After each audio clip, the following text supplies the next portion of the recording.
Good morning. What a great day to be alive, right? It's how I start off every day.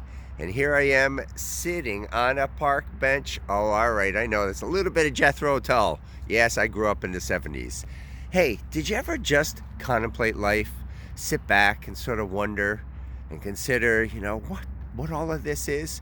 I think we do that at times, particularly, when we lose a loved one and it sort of breaks us out of the norm in our day to day, and it makes us sort of get into that uncomfortable space of considering, wait, what is death? What's beyond?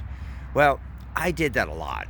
And it was in my early 30s that I just was forever contemplating, right? Just something within me was yearning to learn more.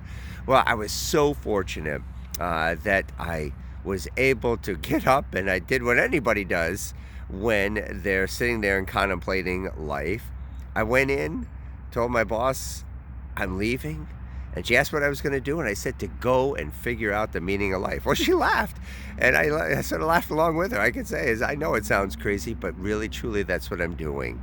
And I used some frequent flyer miles that I had accumulated. I learned how to travel incredibly inexpensive, and I had a chance to sort of backpack and volunteer all around the world. What an amazing experience. I'd be so fortunate as if everybody had that chance to sort of see how the rest of the world lives in places, in remote places within Africa, to find some of the most amazing and beautiful people who, by our standards, were incredibly poor, but instead had everything. They were happy. They just enjoyed it because they weren't distracted by all of the things that we are today. And in places like Eastern Europe, where I went and I met a lot of the children that I volunteered with at Camp Good Days and Special Times. They were the Children's Oncology Camp, to spend a time with their families. And this case was Poland, where I had a chance to really see what it's like to live in this incredibly simple life. And yet again, once again, was the happiness. Well, I certainly suggest that when you have that chance to yearn, to sort of consider, to whatever that chance is, if you can't afford to travel, just to be able to review documentaries and learn more about things, to gain different perspectives. Because it was in that time that, yes, I can say I truly did.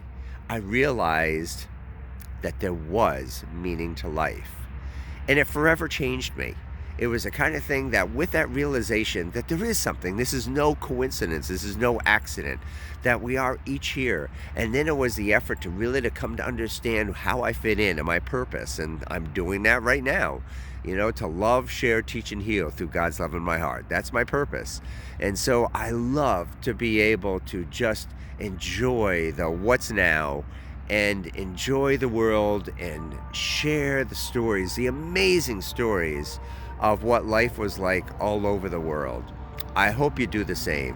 Hey, here's to you discovering your life, the meaning of life, and where you fit in. It's a great place to be.